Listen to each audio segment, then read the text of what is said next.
Alhamdulillahi Rabbil Alamin. Wa bihi nasta'inu ala umuri dunya waddin. Wassalatu wassalamu ala ashrafil anbiya'i wal mursalin wa ala alihi wa sahbihi ajma'in. Amma ba'du. Ashhadu an la ilaha illallah wahdahu la syarika lahu wa ashhadu anna Muhammadan abduhu wa rasuluhu la nabiyya ba'da. Qala Allah ta'ala fil kitabihil karim, a'udzu billahi minasy syaithanir rajim. Ya ayyuhalladzina amanu taqullaha haqqa tuqatih wa la tamutunna illa wa antum muslimun. Shadaqallahul azim. Fa ya ibadallah usikum wa nafsi bi taqwallah faqad fazal muttaqun. Ma'asyiral muslimin rahimakumullah. Saat ini kita sudah berada di penghujung bulan Syawal, tepatnya tanggal 26 Syawal. Berarti sudah cukup lama kita berpisah dengan bulan yang amat suci, bulan Ramadan. Namun walaupun sudah lama berpisah, kita tetap berharap agar Allah Subhanahu wa ta'ala masih menyirami hati kita hingga hati kita masih bisa merasakan indahnya dan lezatnya amalan bulan Ramadan hingga bertemu dengan bulan Ramadan tahun depan. Amin ya rabbal alamin. Karena hadirin para jamaah Jumat yang dirahmati Allah, hanya dengan bisa merasakan indahnya dan lezatnya amalan bulan Ramadan, kita masih bisa merasakan berkahnya Idul Fitri yang sering kita sebut dengan istilah Id Mubarak. Dan Id Mubarak inilah yang sebenarnya disebut dengan takwa, yang sudah Allah cantumkan di dalam surat Al-Baqarah, surat yang kedua ayat 183, sebagai tujuan dari diwajibkannya menunaikan ibadah asyam Ramadan, yaitu takwa. Dan di sini kalau memang takwa sebagai sebuah tujuan diwajibkannya melakukan ibadah Ramadan, insya Allah kita sudah mencapai targetnya. Kalau takwa sebagai sebuah terminal pemberhentian. Tetapi hadirin, ternyata ada takwa yang memiliki makna yang lebih luas. Takwa tidak hanya sekedar terminal pemberhentian, tetapi takwa di sini baru sebagai terminal transit. Dan dari terminal transit inilah kita masih harus melanjutkan perjalanan yang begitu amat jauh. Maka pantas saja Rasulullah sallallahu alaihi wasallam di setiap khutbah Jumatnya senantiasa mengawali khutbahnya dengan firman Allah yang ada di dalam surat Al-Imran, surat yang ketiga ayat 102. Ya ayyuhalladzina amanu taqullaha haqqa tuqatih wa la tamutunna illa wa antum muslimun. Wahai orang-orang yang sadar atau tidak sadar, yang terlanjur ataupun tidak mengakui beriman, menyatakan beriman, maka tingkatkanlah takwanya. Hadirin perhatikan kalimatnya, bukan bertakwalah tapi tingkatkanlah takwanya. Jadi dengan meningkatkan takwanya, artinya takwa itu tidak akan pernah selesai. Berhenti kita terminal yang satu, kita harus segera melaju ke terminal berikutnya. Maka perjalanannya semakin jauh. Kalau semakin dekat berarti kembali. Apalagi perjalanan menuju akhirat yang begitu tinggi, maka terminalnya semakin tinggi. Kalau amalan kita semakin rendah, berarti belum meningkat. Dan Nabi mentargetkan setiap Jumat itu maksimal. Artinya dalam waktu sepekan, perhatian buat kita, jangan sampai iman kita, takwa kita menurun. Pantas saja Nabi setiap Jumat mengatakan tingkat kalah takwanya jangan sampai menurun. Setiap sepekan, setiap Jumat. Karena takwa tidak akan pernah selesai, bertingkat-tingkat, berlapis-lapis. Kalau ada orang bertanya siapa yang paling takwa, tentu jawabannya adalah Rasulullah Sallallahu Alaihi Wasallam. Beliau sudah dijamin masuk surga. Namun demikian beliau ketika hidupnya masih tetap sholat, zakat, puasa. Memang artinya takwa itu tidak akan pernah selesai, bertingkat-tingkat, berlapis-lapis. Maka benar, marilah kita di setiap Jumat tingkatkanlah takwa kita, dan jangan sekali-kali kita mati kecuali dalam bingkai keimanan, dalam bingkai keislaman, dalam bingkai ketakwaan. Inilah makna dari Syawal, adanya peningkatan. Dan peningkatan ini dalam kategori, dalam koridor yang namanya takwa. Oleh karena itu hadirin, kita perlu mengamati, mencerna, mendeteksi diri sejauh mana takwa yang sudah kita miliki. Namanya parameter takwa. Di dalam Al-Quran sedikitnya ada 2 parameter. Yang pertama misalnya ada di dalam surat Al-Baqarah, surat yang kedua, ayat yang kedua. Dzalikal kitabul la raiba fihi hudal lil muttaqin.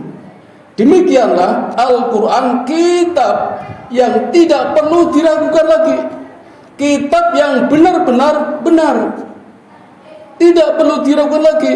Dan kitab inilah menjadi petunjuk untuk orang yang bertakwa. Ini parameter yang pertama. Kita harus yakin benar kebenaran Al-Quran. Ironisnya kita sering ragu dengan Quran. Sebaliknya kita sering yakin dengan karya-karya manusia yang jelas belum tentu kebenarannya.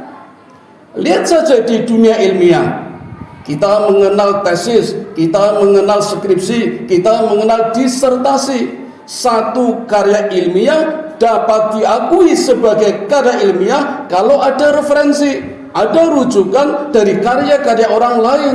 Padahal penulisnya secara jujur mengatakan, menulis di kata pengantar, bahkan di kata penutup, mengakui kesalahannya. Kalau di sana sini banyak kekurangan dan mohon saran serta masukannya. Secara jujur menulis. Tapi kita meyakini kebenarannya. Bahkan kalau tanpa referensi dianggap tidak ilmiah. Sedangkan Quran jauh, bahkan sama sekali tidak ada kata pengantar dari Allah yang menyatakan kelemahannya. Allah menegaskan tidak ada keraguan. Dzalikal kitabul la raiba fihi hudal lil muttaqin. Maka ketika ada sedikit saja kita ragu dengan Quran, kita tidak akan mendapatkan hidayah dari Allah. Allah akan berikan hidayah kalau kita yakin benar tidak ada keraguan di dalam Al-Quran. Ini parameternya untuk mengukur diri kita, apakah kita memiliki benih-benih takwa atau tidak. Kita tidak akan ragu dengan kebenaran Al-Quran, karena dengan yakin dengan Al-Quran datanglah yang namanya hidayah untuk orang yang bertakwa. Nah, persoalannya bagaimana kita mendatangkan hidayah dengan meyakini Quran. Ya caranya harus berinteraksi dengan Quran. Caranya kemarin kita sudah dilatih di bulan Ramadan dengan berbagai aktivitas berinteraksi dengan Al-Quran. Ada 5 tingkatan. Ada tartil, ada tadarus, ada tilawah, ada tafakur, ada tadabbur. Dan masing-masing kalau ditanya berapa pahalanya, subhanallah, luar biasa pahalanya. Katakan yang paling rendah sajalah, tartil. Itu interaksi dengan Quran yang paling mudah, paling rendah. Berapa pahalanya? Allah katakan alif lam mim itu bukan 1 huruf, tapi 3 huruf. dan masing-masing huruf pahalanya 10. Man ja'a bil hasanati falahu asru amthaluha. Barang siapa berbuat satu kebaikan, barang siapa membaca Quran walaupun satu huruf, maka pahalanya 10. Jadi dengan membaca alif lam mim pahalanya 3 kali 10, 30. Bahkan ulama Taus menghitungnya tidak demikian. Alif bukan satu huruf, alif 3 huruf. Karena kalau ditulis alif hamzah lam mim, alif lam fa alif, itu 3 huruf. Jadi yang 10 tadi dikalikan 3 jadi 30. Lam 2 huruf, lam sama mim, jadi 2 kali 10 20. Sama tadi 30 jadi 50. Mim 2 huruf, mim sama mim, 2 kali 10 20 jadi 70. Itu menghitungnya ulama Taus seperti itu. Dan kalau kita dapatkan pahala 30, itu bukan berarti 1, 2, 3 sampai 30. Pahala yang pertama itu nilainya sama dengan 25 langkah menuju ke masjid. Pahala yang kedua sama dengan 50 langkah menuju ke masjid. Dan pahala yang ketiga sama dengan nilainya 500 langkah ke masjid, dan seterusnya. Itulah matematika Allah yang tidak bisa kita duga. Artinya Allah mengobral pahala. Itu baru alif lam mim yang 3 huruf. Bagaimana dengan membaca Quran? Membaca Bismillahirrahmanirrahim yang 19 huruf, hitung saja berapa pahalanya. Pasti tak terduga dan kita tidak mampu lagi menghitungnya. Itulah pahala Allah. Dan dengan cara inilah insya Allah kita bisa mendapatkan hidayah. Apa hidayah tertinggi? Tiada lain adalah surganya Allah. Karena syarat masuk surga hanya 2. Tidak punya dosa, banyak pahala. Selama masih kita punya dosa, tidak akan masuk surga. Bagaimana caranya bisa masuk surga? Dosa harus dilebur dulu, dihilangkan. Caranya menghilangkan, memperbanyak pahala. Bagaimana cara memperbanyak pahala? Dengan membaca Quran. Dan membaca Quran inilah yang disebut sedekah fadilah. Karena pahalanya berlipat-lipat. Caranya mudah, pahalanya banyak, banyak barokah. Dan ini menggunakan prinsip ekonomi. Yang kedua, sedekah jariyah, zakat, amal soleh, infak, wakaf, itu sedekah jariyah. Pahalanya 700 kali. Rumusnya ilmu padi 7 tangkai, 1 tangkainya 100 butir.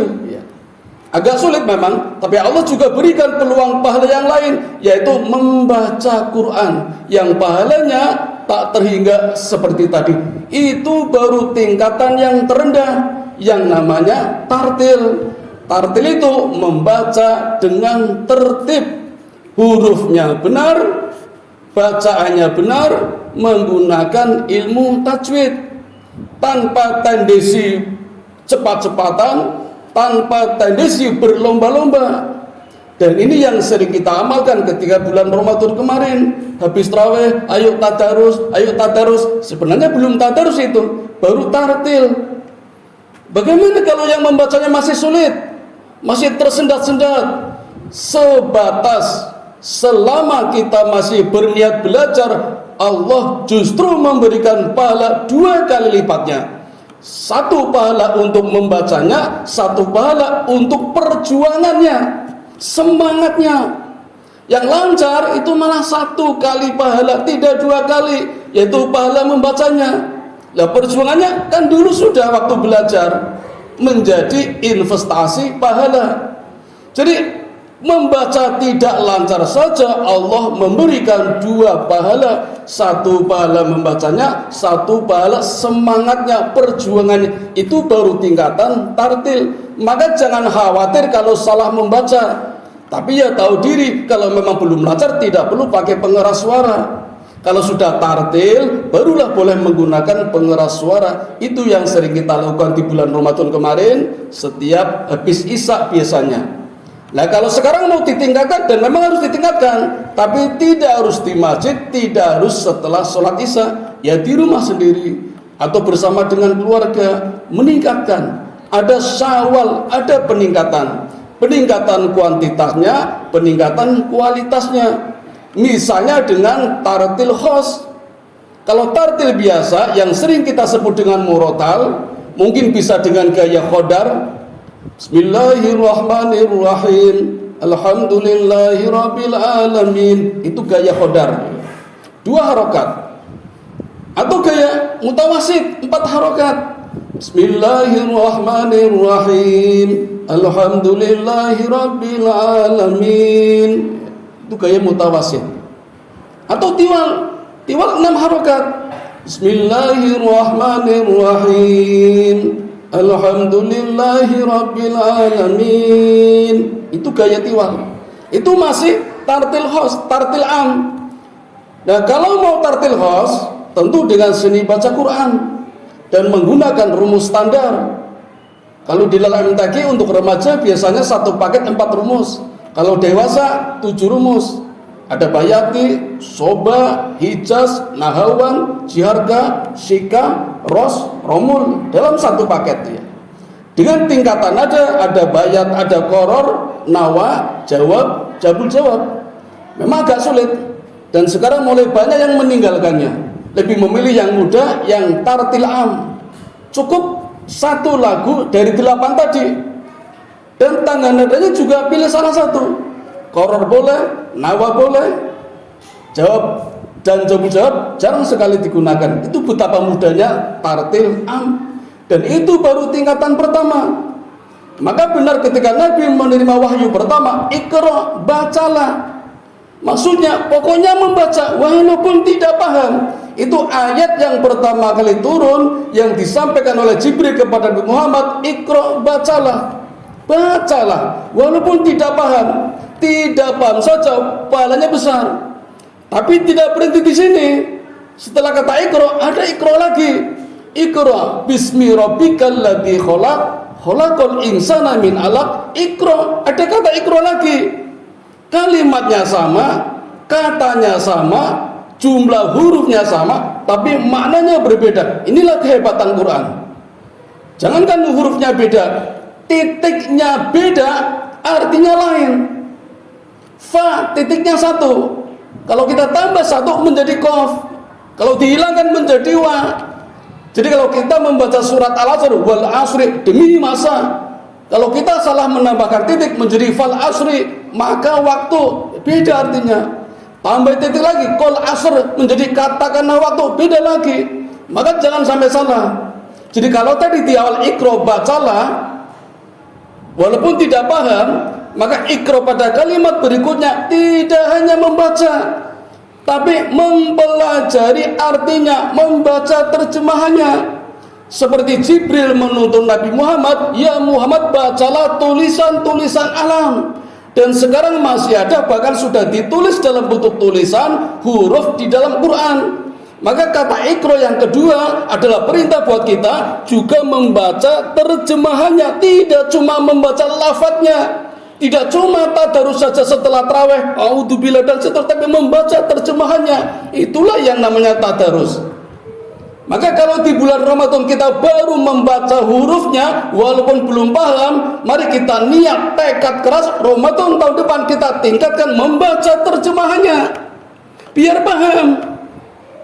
Kalau nggak sabar nunggu Ramadan tahun depan, mulailah sekarang di rumah sendirian atau bersama keluarga membaca terjemahannya, biar paham. Karena dengan membaca terjemahannya, dengan paham artinya, kita baru bisa mendapatkan hidayah. Berapa ribu kali kita membaca Quran tidak tahu artinya, kita tidak akan mendapatkan hidayah. Walaupun setiap hari kita sholat 17 rakaat, setiap Fatihah kita mohon hidayah kepada Allah, ihdinas siratal mustaqim. 17 kali kita mohon hidayah kepada Allah, kita nggak akan paham kalau kita tidak tahu artinya. 17 kali hadirin kita mohon ihdinas siratal mustaqim, ya Allah berikanlah hidayah. Allah sudah memberikan hidayah, tapi kita tidak paham karena kita tidak tahu artinya. Apa hidayahnya? Baca surat setelah surat Fatihah, itulah hidayahnya. Apa? Baca artinya. Kalau nggak paham, nggak mungkin dapat hidayah. Maka biasa-biasa saja amalan kita. Maka bulan Syawal, bulan peningkatan, tingkatkanlah sebelum ketemu Ramadan tahun depan. Inilah mana yang namanya tadarus, tingkatan yang kedua. Kalau Ramadan kemarin kita sudah sampai pada tingkat tadarus, mari kita tingkatkan yang ketiga, yang namanya tilawah. Apa tilawah itu? Surat yang ke-42, surat ke yang 29, surat Al-Ankabut ayat 45. Ujluma, bacalah. Iqra, bacalah. Ujluma, juga bacalah. Ujluma menjadi tilawah. Di dalam tilawah ada 3 makna: membaca, mempelajari, mengamalkan. Mengamalkan apa? Mengamalkan apa yang dipelajari. Maka naik kepada tingkat yang keempat yang namanya tafakur, memikirkan terjemahan yang dibaca. Dan itulah kita masuk pada generasi yang namanya ulil albab.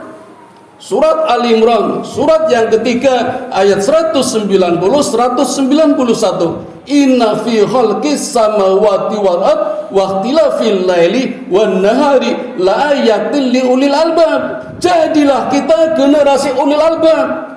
Apa itu generasi ulil albab? Alladzina yadhkuruna Allaha qiyaman wa qu'udan wa 'ala junubihim wa yattafakkaruna fil khalqis samawati wal ard. Satu generasi yang selalu berpikir ketika berdiri, ketika duduk, ketika berbaring.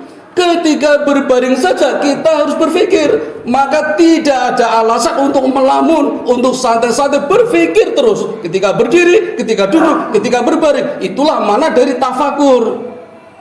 Nah, kalau bulan Ramadan kemarin kita sudah tafakur, naik pada tingkatan yang tertinggi, namanya tadabbur. Mengamalkan dalam kehidupan bermasyarakat dan menggapai kemukjizatannya. Quran kan mukjizat, mukjizat terbesar. Kalau kita membaca saja, mana mungkin dapat mukjizat?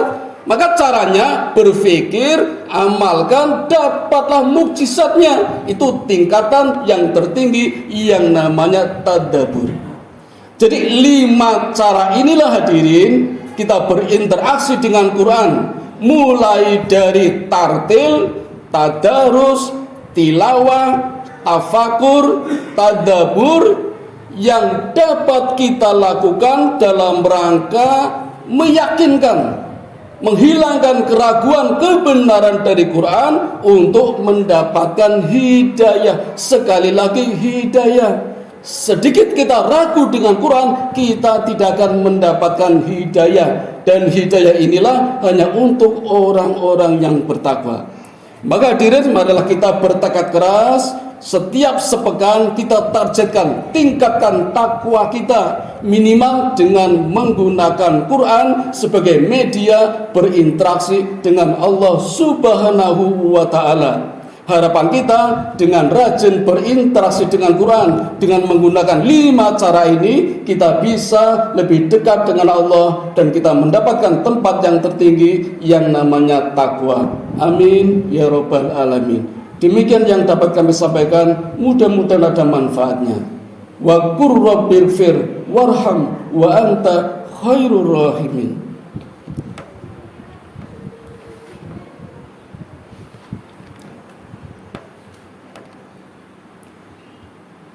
Alhamdulillahilladzi hadana li hada wa ma kunna linahtadiya laula an hadanallah.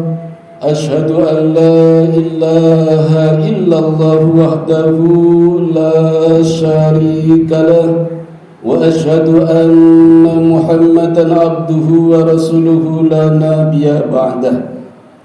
Ayyuhal muslimun ittaqullaha haqqa tuqatih wa la tamutunna illa wa antum muslimun. Allahumma sholli ala sayyidina Muhammad wa ala ali sayyidina Muhammad. Hadirin yang dirahmati Allah, kata takwa di dalam Quran Allah menyebutkan sebanyak 115 kali. Dan dari 115 kali Allah menyebutkan kata takwa dapat dikelompokkan menjadi 2 dimensi. Dimensi robani dan dimensi insani. Keduanya harus berjalan serasi, seimbang, bersamaan. Kalau tidak, duribat alaihimud dhillatu aina ma thuqifu. Kehancuran di muka bumi telah terjadi akibat ulah tangan manusia. Cara mengatasinya, hablum minallah, hablum minanas. Hablum minallah inilah takwa dimensi robani, hablum minanas takwa dimensi insani. Mari kita bertekad keras menjalankan, mengamalkan kedua takwa ini, baik takwa dalam dimensi robani maupun takwa dalam dimensi insani. Mari kita berdoa bersama-sama, mudah-mudahan segala amalan kita di bulan Ramadan kemarin Allah menerimanya, sekaligus meningkatkan kualitas kita di bidang takwa yang Allah janjikan kepada kita. A'udzu billahi minasyaitonir rajim. Bismillahirrahmanirrahim. Innallaha wa malaikatahu yusholluna 'alan nabi. Ya ayyuhalladzina amanu shallu 'alaihi wa sallimu taslima.